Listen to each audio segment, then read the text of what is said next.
Two peoples claim deep ancestral connections to the same small strip of land between the Mediterranean Sea and the Jordan River. For more than a century, that claim has been argued in synagogues and mosques, in history books and school classrooms, in political speeches and family memories.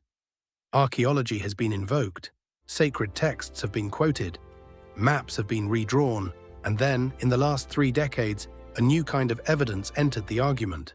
Not a scroll, not a stone inscription, but a molecule inside every cell of the human body. What happens when you compare the genomes of Jewish and Palestinian people side by side? How much ancestry do they actually share? Do Ashkenazi Jews, after centuries in Central and Eastern Europe, still carry ancestry from the ancient Levant? Are Palestinians primarily descendants of ancient Levantine peoples, or of more recent migrants from the Arabian Peninsula, or both? What happened to the people archaeologists call Canaanites, who lived in this land during the Bronze Age? Did they vanish? Were they replaced? Or does their ancestry survive in people living there today? And perhaps the most sensitive question of all, could two populations now divided by nationality, language, religion, and conflict trace parts of their ancestry to overlapping ancient populations? For years, simple answers have circulated online: that Jews are simply Europeans with no connection to the Middle East, that Palestinians are simply recent arrivals from Arabia, that the two groups are completely unrelated, or conversely, that one of them is the sole, unchanged descendant of the ancient inhabitants. Genetics offers a way to test these ideas, but not in the way many people expect. Population genetics does not provide a single, absolute answer about who belongs where. It provides probabilistic evidence about relatedness, continuity, migration, and mixture, based on samples, models, and comparisons. This is the story of what that evidence actually shows. On a map, the southern Levant looks small, a narrow corridor, hardly larger than a few American states combined. Yet for thousands of years, every major power that moved between Africa and Asia had to pass through it. Egyptians, Hittites, Assyrians, Babylonians, Persians, Greeks, Romans, and later Arab and Ottoman armies all left their mark. In that corridor, identities formed, dissolved, and reformed. Villages became kingdoms, kingdoms became provinces. Languages were lost, religions spread, people stayed, people left, people returned generations later, often unrecognized by those who had remained. Today, two modern peoples identify deeply with this land, and both are frequently told that their origin story is invented. Genetics cannot settle a political dispute. It cannot draw a border or grant a right, but it can reconstruct, with increasing precision, how populations moved, mixed, split apart, and survived. And in the case of Jews and Palestinians, that reconstruction is far more complex and more intertwined than either of the simplest narratives suggests. To understand the genetics of any modern population in the Levant, we have to start long before either Jews or Palestinians existed as self-identified groups. The southern Levant was never isolated. Around 12,000 to 9,000 years ago, during the transition to agriculture in the Neolithic period, farming communities emerged here. Their genomes already carried a mixture of ancestries related to earlier hunter-gatherers and to neighboring regions. By the Bronze Age, roughly 3500 to 1100 BCE, the archaeological record shows a mosaic of town and city cultures that historians often associate with the term Canaanite. This is an archaeological and cultural label drawn from texts and material culture, pottery styles, fortifications, burial customs, and language family, not the name of a single, biologically uniform population. Ancient DNA from this period shows that people living in the southern Levant were themselves admixed. Their ancestry can be modeled as a combination of earlier local Neolithic-related ancestry, plus additional ancestry related to populations from the northeast, including groups with affinities to Anatolia, the Zagros Mountains, and the Caucasus region. In other words, there was never a moment when the Levant contained one pure original population. It was a corridor. To the north lay Anatolia. To the east lay Mesopotamia and the highlands of Iran. To the south lay Arabia and Egypt. To the west lay the Mediterranean. Migration, trade, warfare, and intermarriage repeatedly brought these groups into contact. The result was continuity plus change. Populations persisted in the region for millennia, but their genetic makeup shifted gradually as new ancestry entered and mixed in. This matters because it reframes the question. We are not looking for an untouched ancestral group that later remained frozen in time. We are looking for how much of that Bronze Age Levantine ancestry persisted, and where it went. For a long time, all we had to infer ancient relationships was to compare modern peoples to each other. The problem is that modern populations have all experienced thousands of years of additional history. Comparing them alone is like trying to reconstruct a family tree using only the youngest generation. Ancient DNA changed that by providing direct historical anchor points. In a landmark study published in Cell in 2020 by Agranat Tamir and colleagues, researchers analyzed genome-wide data from 93 ancient individuals from archaeological sites across the southern Levant, dated primarily to the Bronze Age. Other teams, including work on the northern Levant and the coastal city of Sidon in Lebanon, added more Bronze Age genomes. The findings were consistent. Bronze Age individuals from across the southern Levant, despite coming from different sites and time periods, clustered relatively close to each other in genetic analyses. They shared a distinctive Levantine Bronze Age profile, but that profile itself was already a mixture.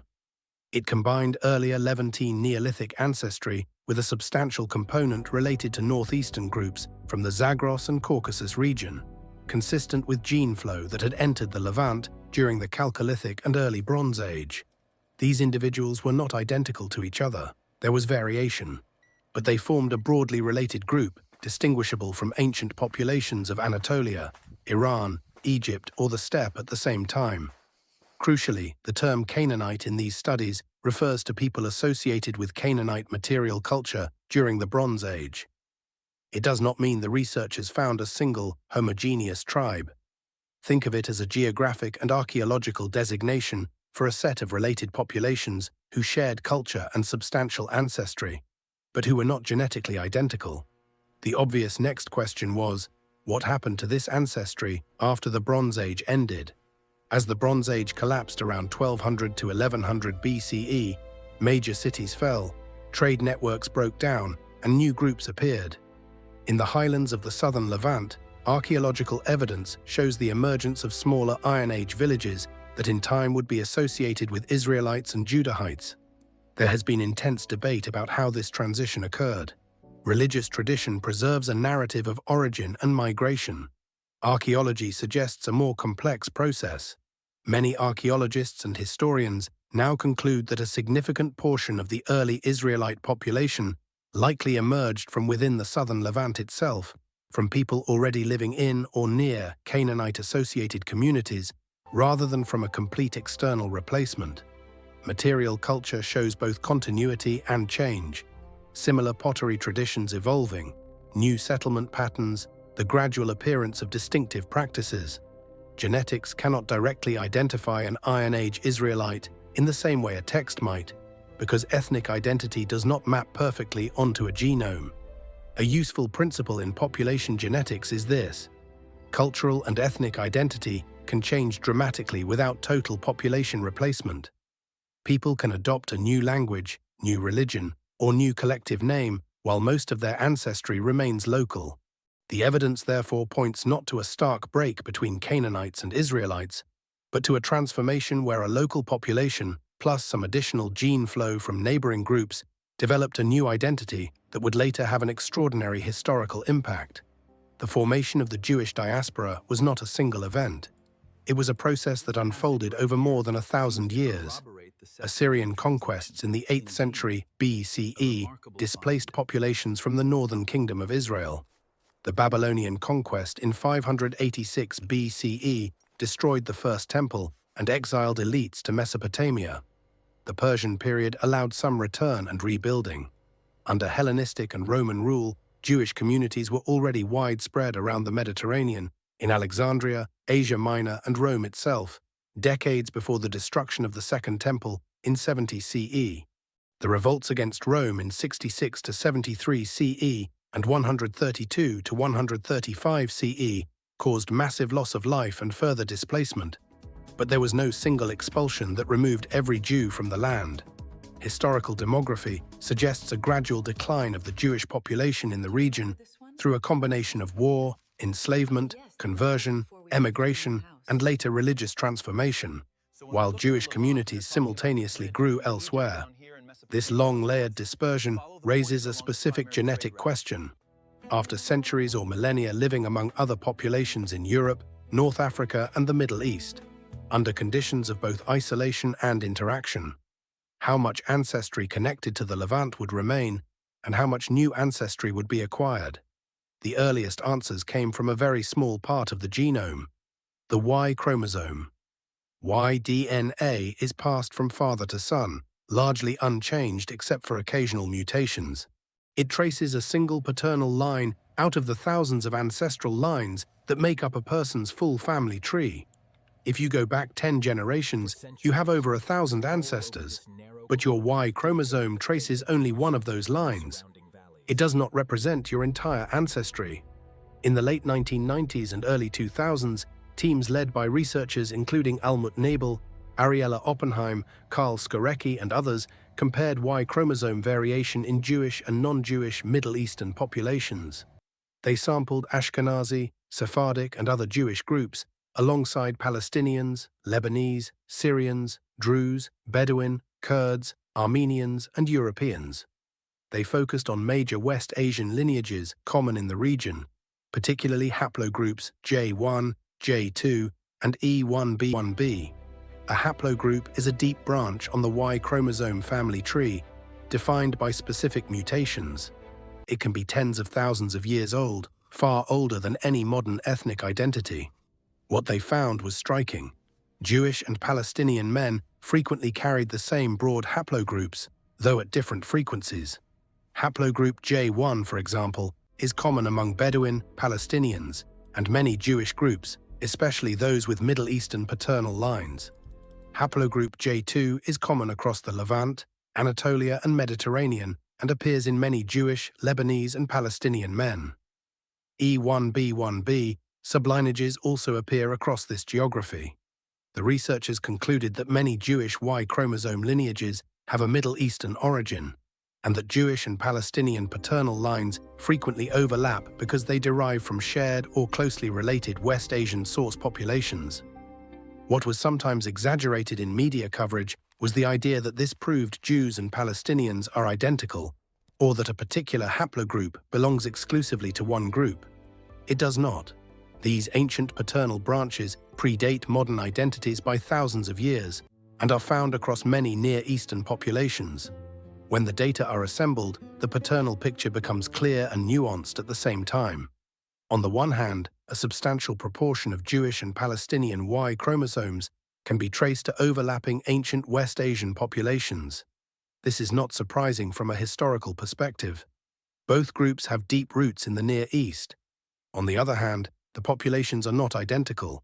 Frequencies differ, sub-branches within haplogroups differ, and Y-DNA is only one thread of ancestry. Why would groups that partly share ancient paternal ancestry still become distinguishable? Because subsequent history shapes genetics.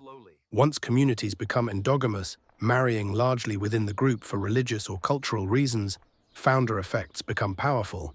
If a community is founded by a relatively small number of men, the Y chromosome lineages of those founders can become unusually common through genetic drift, the random fluctuation of lineage frequencies in a small population.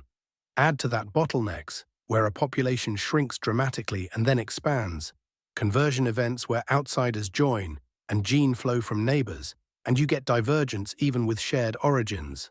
So the Y chromosome evidence supports meaningful shared paternal ancestry, but also population-specific histories that made each group distinct.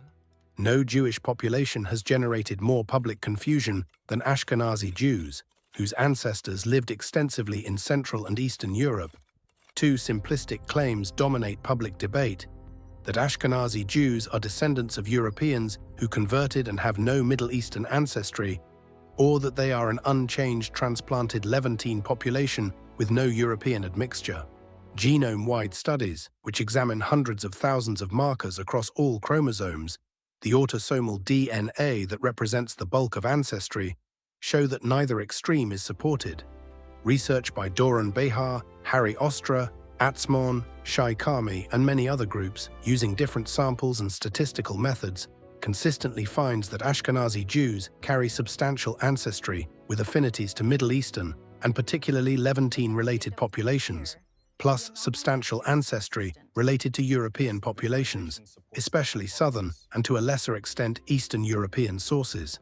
Exactly how much is attributed to each source depends on the model, the reference populations chosen, and the time period considered. Studies have produced different estimates because ancestry itself is not a fixed percentage you can read like a thermometer. It is a statistical inference about relationships to chosen reference points. Most models converge on a dual heritage, but the precise proportions remain debated. Two other features stand out in Ashkenazi genetics. First, a tight genetic bottleneck about 600 to 800 years ago, estimated by Karmi and colleagues to have involved perhaps around 350 people who contributed most of the ancestry of present-day Ashkenazi Jews. Second, strong founder effects and periods of endogamy that amplified certain genetic variants, including those associated with recessive conditions like Tay-Sachs and BRCA mutations, and created elevated sharing of DNA segments identical by descent, stretches of DNA inherited from a common ancestor within the last few centuries. What this means is that Ashkenazi Jews form a genetically distinctive cluster, yet still show clear, measurable connections to other Jewish groups and to broader Middle Eastern variation. Distinctiveness and relatedness are not contradictions. If Y-DNA tells the paternal story, mitochondrial DNA, or mtDNA, tells the maternal story. mtDNA is passed from mother to child, and, like the Y chromosome, it follows a single line out of many. Work by Marta Costa and colleagues and others examined Ashkenazi mtDNA in detail.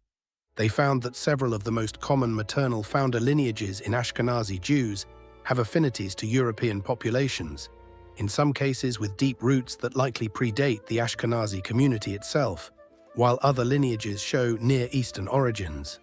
This initially seemed puzzling. How could the maternal lines look more European while the genome-wide picture still showed substantial Middle Eastern ancestry? The explanation involves sex-biased history. The same studies and subsequent autosomal analyses discussed a plausible hypothesis. The early Ashkenazi community may have formed in part through Middle Eastern-associated Jewish men who migrated into Europe and formed families with local European women who then became part of the Jewish community. Their children would be Jewish according to traditional Jewish law, which follows maternal status, and over generations their descendants would blend both ancestries across the autosomal genome while preserving European mtDNA in many maternal lines. It is important to distinguish evidence from interpretation. The European affinities of several major maternal founders is well supported. The specific historical reconstruction of how that pattern arose remains a hypothesis consistent with the data, not an absolute proven fact. Other processes, including additional founder events and drift, also shaped mtDNA frequencies. The broader lesson is that no single locus, paternal or maternal, can substitute for the whole genome. Both are tiny windows into a much larger family tree. Focusing only on Ashkenazi Jews gives an incomplete picture of Jewish genetics. Sephardic Jews trace their history to the Iberian Peninsula, where a flourishing Jewish community existed for centuries until the expulsions from Spain in 1492 and Portugal in 1497.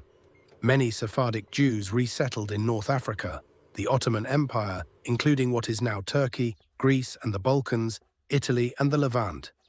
There they formed Mediterranean networks that maintained Jewish identity while interacting with local populations. Genomically, Sephardic Jews typically show evidence of shared ancestry with other Jewish groups, consistent with common Levantine-related origins and subsequent shared bottlenecks, combined with admixture from the Mediterranean regions where they lived. They often cluster near Ashkenazi Jews in analyses such as principal component analysis, a statistical method that plots individuals in 2 dimensions based on overall genetic similarity, but show their own regional signatures. They demonstrate a core principle. There is no single Jewish genetic profile. Jewish populations are structured by geography, yet retain threads of shared ancestry. The same is true for Mizrahi, or Middle Eastern Jewish populations, whose ancestors remained in regions such as Iraq, Iran, Syria, Yemen, and the Caucasus. These communities in many cases experienced less European admixture and more continuity within the Near East. Some, like Iraqi and Iranian Jews, show particularly strong affinities to each other and to other non-Jewish Middle Eastern groups. Yemenite Jews in particular often form a more distinct cluster, reflecting long isolation and distinctive demographic history. Studies comparing Jewish groups from across the diaspora consistently find that Middle Eastern Jewish groups differ from Ashkenazi and Sephardic groups in their patterns of relatedness to local non-Jewish populations, yet all share a measure of overlapping ancestry that is not seen when comparing each group to its immediate non-Jewish neighbors alone. In short, the dispersion of Jews did not produce one homogeneous diaspora genome. It produced a family of related genomes, each shaped by where its bearers lived. Palestinian history requires equal care. A frequently repeated simplification claims Palestinians are essentially descendants of Arabian tribes who arrived only after the Islamic conquests of the 7th century. The genetic, historical, and archaeological evidence points to a more layered reality. The key conceptual distinction is between Arabization and Islamization on the one hand, and genetic replacement on the other. A population can adopt the Arabic language, become predominantly Muslim, and develop an Arab national identity over many generations, without its underlying ancestry being completely replaced by migrants. Genome-wide analyses place Palestinians within the broader Levantine and Near Eastern continuum.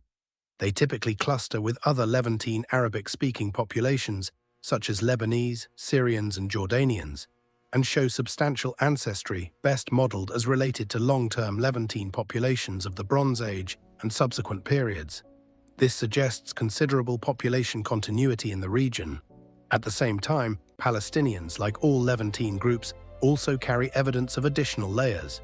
Ancestry related to Arabian Peninsula populations, consistent with gene flow connected to the Islamic expansion, as well as older regional admixtures involving neighboring peoples and, in some individuals and communities, varying degrees of ancestry related to Egyptians and African sources, reflecting known historical contacts via trade, migration, and slavery across the Red Sea and Mediterranean. There is also internal diversity. Urban and rural communities, Christians and Muslims, Bedouin communities, and other groups show different frequencies of particular lineages and different recent admixture signals, reminding us that Palestinians are not a single homogeneous genetic entity. To test the replacement idea directly, we can ask, does a political conquest automatically mean the mass replacement of a region's inhabitants? History says no, and genetics often confirms it. Many conquests throughout history produced large cultural transformations with only modest genetic change. The Norman conquest of England, the spread of Latin in the Roman Empire, and the Turkic expansion into Anatolia all show varying ratios of cultural and genetic impact. In the 7th century, Arab armies established political control over the Levant relatively rapidly. Over the centuries that followed, much of the local population gradually adopted Arabic and Islam. This transformation was slow and uneven. Large Christian communities persisted for centuries. Samaritans, Jews, and other groups remained. Conversion, intermarriage, and gradual adoption of language and identity can explain a shift in culture without requiring that the entire local gene pool was removed and replaced. Genetic continuity does not mean that no migration occurred. It means that later migrations, including Arabian-related gene flow, were added to a pre-existing Levantine substrate rather than erasing it. This pattern, retention of ancient Levantine-related ancestry with additional, later Near Eastern and broader Mediterranean components, appears not only in Palestinians but also in Lebanese, Syrians, and other regional peoples. It is consistent with historical demography rather than with a myth of total replacement. When scientists move from single paternal or maternal lines to the autosomal genome, the picture becomes fuller. Autosomal DNA comprises the vast majority of your genome, inherited from both parents and recombined each generation. It reflects contributions from all of your ancestors, not just one line. Methods like principal component analysis illustrate genetic similarity by plotting individuals so that those who share more recent ancestry appear closer together. Admixture modeling attempts to describe modern genomes as mixtures of selected reference populations, though the results depend heavily on which references are chosen. In such analyses, Jewish populations do not form a single tight cluster, nor are they randomly dispersed. Many Jewish groups fall on a continuum between European and Middle Eastern reference points. Ashkenazi and Sephardic Jews generally fall closer to Southern European populations than some Middle Eastern Jewish groups do, while still retaining a clear Near Eastern component. Middle Eastern Jewish groups often cluster closer to other Near Eastern populations. Palestinians generally cluster with other Levantine populations, Lebanese, Syrians, Jordanians, and Druze, and sit within the broader Near Eastern variation. On genome-wide plots, Palestinians, Bedouin, various Jewish groups, Druze and Lebanese often appear relatively proximate compared to more distant reference groups such as Northern Europeans, West Africans, or East Asians. This reflects their shared West Asian and Levantine-related ancestry, but proximity should not be misread as identity. Specific genetic distances depend entirely on the study, the markers used, and the populations compared. What the bulk of genome-wide evidence supports is that both Jewish and Palestinian populations carry substantial Levantine-related ancestry, overlaid with different patterns of subsequent admixture that make each population distinguishable. Neighboring populations provide a crucial control. If ancient Levantine ancestry survived only in one modern group, we could argue for a simple story of exclusive inheritance. That is not what we see. Studies of Lebanese populations, for example the work by Haber and colleagues on Bronze Age Sidon genomes, found that present-day Lebanese share substantial ancestry with Bronze Age Levantine individuals from the same region. Druze populations, many of whom have maintained strict endogamy for nearly a millennium since the founding of the Druze faith, also show strong continuity with Levantine ancestry and cluster closely with other Levantines. The same pattern repeats. Multiple modern groups, Jewish and non-Jewish, show varying degrees of continuity with Bronze Age Levantine ancestry. No single population monopolizes it.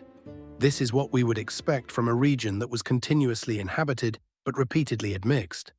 The ancestry of the Bronze Age Levant was not lost. It was partitioned and preserved in different proportions across many descendant communities. This brings us back to the question that generates so many headlines. Are Jews Canaanites? Are Palestinians Canaanites? The responsible scientific answer is nuanced. If we ask whether modern Jews or modern Palestinians are genetically identical to Bronze Age people called Canaanites, the answer is clearly no. More than 3,000 years separate them. In that time, migration, admixture, bottlenecks, cultural transformation, religious conversion, and isolation have all reshaped genomes. If we ask whether both populations carry substantial ancestry that is related to Bronze Age Levantine populations, the people archaeologists associate with Canaanite culture, the evidence supports yes in varying degrees and through different historical paths. Both groups have substantial Levantine-related ancestry. That ancestry is consistent with origins in the broader Near Eastern gene pool that included Bronze Age Levantine peoples. Later, each acquired additional ancestry. Jewish diaspora groups from Mediterranean and European populations, among whom they lived. Palestinian and other Levantine Arab groups from Arabian-related and other regional sources. Claims that DNA proves only one group is the real Canaanites therefore misrepresent the science. Canaanite-associated ancestry is not exclusive. It is shared across several modern Levantine populations, each of which has also been transformed since the Bronze Age. We cannot project modern national or religious labels backward onto that ancient world. Relatedness is a relative concept. In the absolute sense, all humans are related, sharing common ancestors if you go back far enough.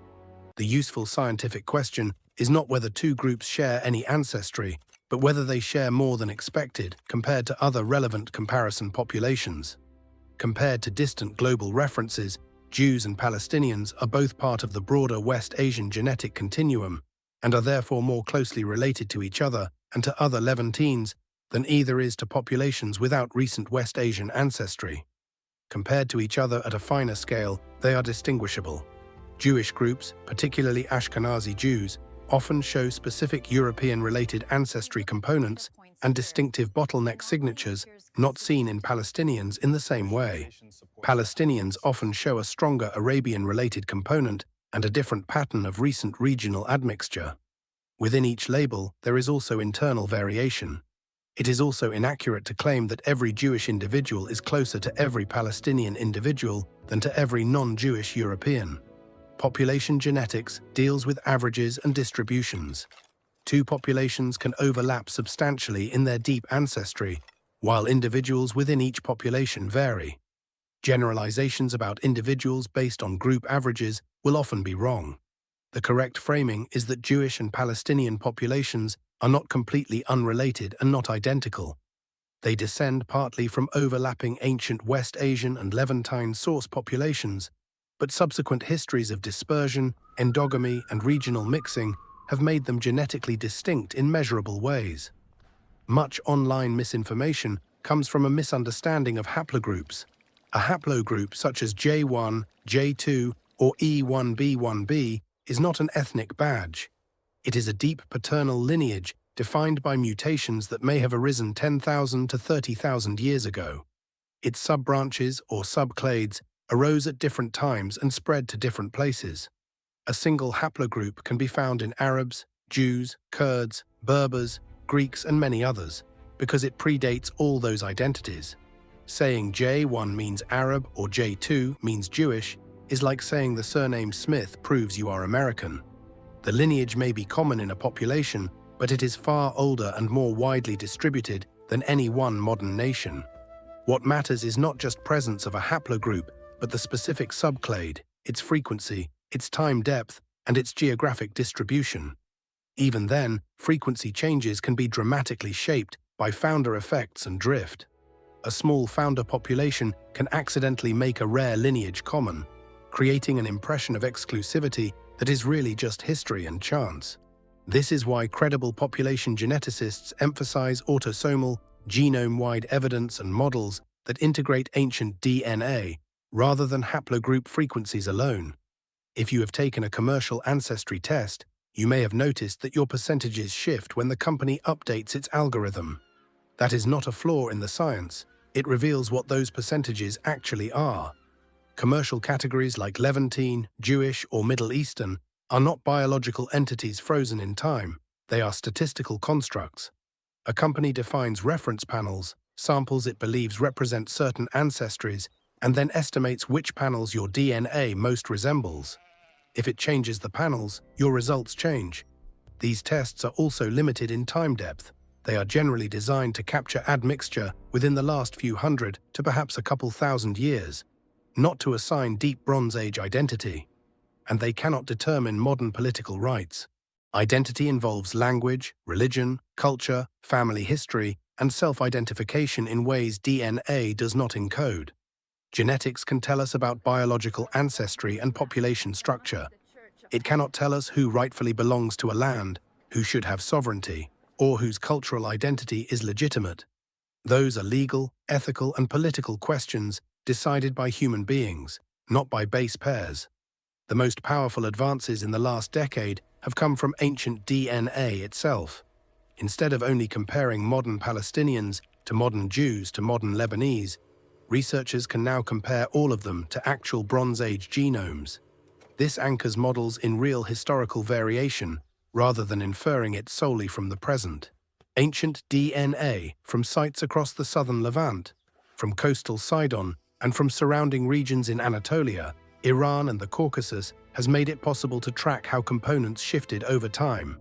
The persistence of a Levantine base, the influx of northeastern ancestry before the Bronze Age, and later gene flow events associated with different imperial periods. Ancient DNA has also confirmed that population replacement was rarely complete. Even in periods of turmoil, such as the Bronze Age collapse or later conquests, genetic continuity predominates with added layers of mixture. It has shown both continuity and change as the default pattern, not an exception. What remains uncertain is equally important. Sampling is still limited. Not every time period or site is equally represented. Reference populations for modeling are choices that affect conclusions. Dating and archaeological context add further uncertainty. Ancient DNA has transformed the debate from speculation to evidence, but it provides evolving probabilities, not a final immutable certificate of ancestry. By now, several conclusions emerge together. They are not contradictory. They reflect a history that contained multiple processes at once. Many Jewish populations, including Ashkenazi, Sephardic, and Mizrahi groups, retain substantial ancestry with affinities to Middle Eastern and particularly Levantine-related populations. This signal persists despite centuries of living outside the Levant. Those same Jewish diaspora populations also acquired varying amounts of ancestry from populations among whom they lived in Europe, North Africa, and the Middle East. The proportions differ by community and by historical experience. Palestinians retain substantial ancestry related to long-term Levantine populations. Their genomes fit well within the broader Levantine continuity that includes Bronze Age ancestry. Palestinians also carry evidence of later gene flow, including Arabian-related ancestry consistent with the Islamic period and additional regional admixture from neighboring peoples. Because of this dual pattern, shared deep Levantine background, plus different later admixtures, Jewish and Palestinian populations share meaningful portions of deep regional ancestry. Neither population is unchanged from antiquity. Over 3,000 years, founders, bottlenecks, conversions, migrations, and cultural transformations have left distinct marks. For the same reason, neither population can accurately be described as entirely foreign to the Levant. Both have forms of deep connection supported by genetic evidence, albeit through different historical routes. Modern national, religious, and linguistic identities cannot be projected unchanged onto Bronze Age populations. The identities we use today, Jewish, Palestinian, Arab, Israeli, European, took shape much later, and perhaps most importantly, for the political argument that so often misuses genetics. Ancestry does not confer political rights by itself. The science can falsify claims of absolute biological separation, but it cannot decide modern sovereignty. Seen over millennia, the history of the Levant is not a story of one people replacing another in a single dramatic moment. It is a story of continuity with admixture. Empires rose and fell. Languages disappeared and were replaced. Religions spread across families and villages. Communities split when some members migrated abroad and others remained. Some descendants preserved Jewish religious identity through centuries of diaspora, endogamy, and persecution. Some descendants of the region's inhabitants became Christian, and later, many became Muslim and Arabic-speaking over generations. Some communities, like the Samaritans or the Druze, persisted as small, distinct, highly endogamous groups. Through all of this, fragments of Bronze Age Levantine ancestry persisted across many modern peoples, not because history stood still, but because populations, even when they changed culturally, often continued biologically. The deepest irony that genetics reveals is therefore not that one side can claim exclusive biological ownership, but that groups often portrayed as biological opposites can carry ancestry from overlapping ancient sources.